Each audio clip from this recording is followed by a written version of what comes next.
بسم اللہ الرحمن الرحیم۔ السلام علیکم۔ آج سے ہم سیکنڈ ایئر کے نصابی لیکچرز کا سلسلہ شروع کرتے ہیں اور انشاءاللہ یہ سلسلہ نصاب کی تکمیل تک جاری رہے گا۔ سوالات کی صورت میں جواب دینے کی کوشش بھی کی جائے گی۔ آج کا لیکچر سیکنڈ ایئر کے نئے نصاب کا تعارف ہے۔ سیمپل پیپر کو مد نظر رکھ کر تیار کیا گیا ہے۔ پہلا پرچہ معروضی طرز کا ہوتا ہے۔ اس میں 20 منٹ اور 20 سوالات ہوتے ہیں۔ اس کا جو پہلا حصہ ہے، چونکہ 4 حصوں پر مشتمل ہوتا ہے، اس میں درسی اسباق پر مبنی سوالات ہوتے ہیں، 1 سے 5 مختصر سوالات، اور دوسرے حصے میں مطابقت اور حروف کا صحیح استعمال سکھایا جاتا ہے اور اس کے مطابق ان جملوں کو درست کیا جاتا ہے۔ یہ 6 سے 10 تک ہوتے ہیں۔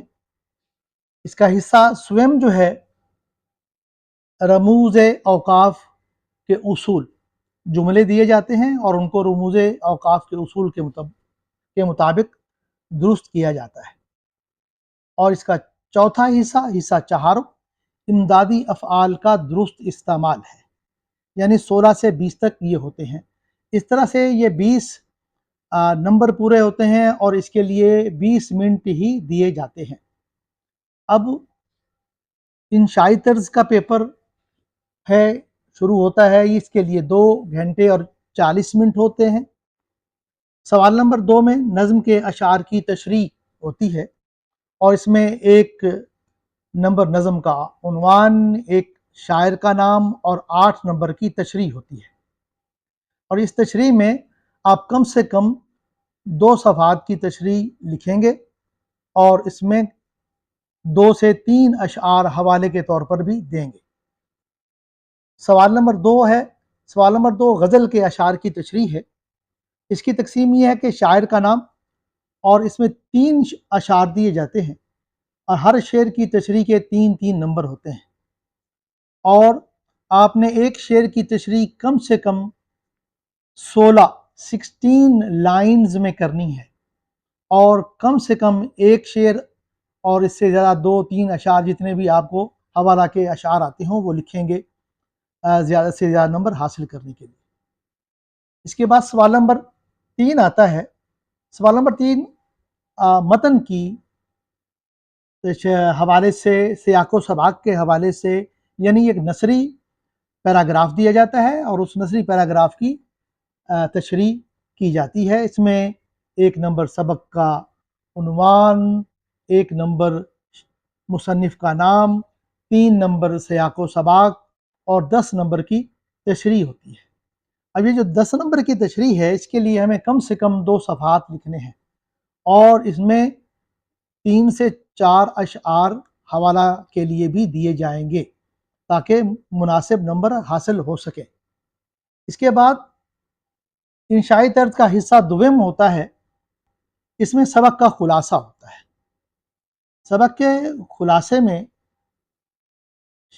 مصنف کا نام 1 نمبر اور 9 نمبر وہ خلاصے کے ہوتے ہیں، اور خلاصہ، کسی بھی سبق کا جو خلاصہ لکھا جائے گا وہ 1/3 یعنی 33%، مثلا اگر 3 صفحات ہیں تو ان کے 1 صفحات لکھے جائیں گے۔ اب ہمارے پاس چونکہ کتاب ہوتی ہے، کتاب میں 3، 4 یا 5 صفحات ہوتے ہیں، تو ہمیں کم سے کم 2 صفحات کا خلاصہ لکھنا ہے، اور جن اسباق کے صفحات زیادہ ہیں، 5 ہیں، ان کے لیے کم سے کم ہمیں 2.5 صفحات کا خلاصہ لکھنا ہوگا، تو پھر ہم زیادہ سے زیادہ مارکس حاصل کر سکیں گے۔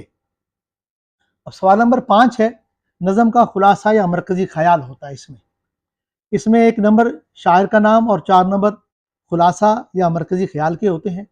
اب مرکزی خیال کے لیے جو شرط ہے وہ ہے 3.5 یعنی 3.5 لائن سے لے کر 6 لائنوں تک ہوگی تو یہ نظم کا مرکزی خیال بنے گا، اور جو نظم کا خلاصہ ہے وہ نظم کے بڑے اور چھوٹے کے مطابق آپ 9 سے 10 لائنوں کا لکھیں گے۔ اس کے بعد آتا ہے سوال نمبر 6، مفصل مضمون نویسی۔ یہ 20 نمبر کا سوال ہے۔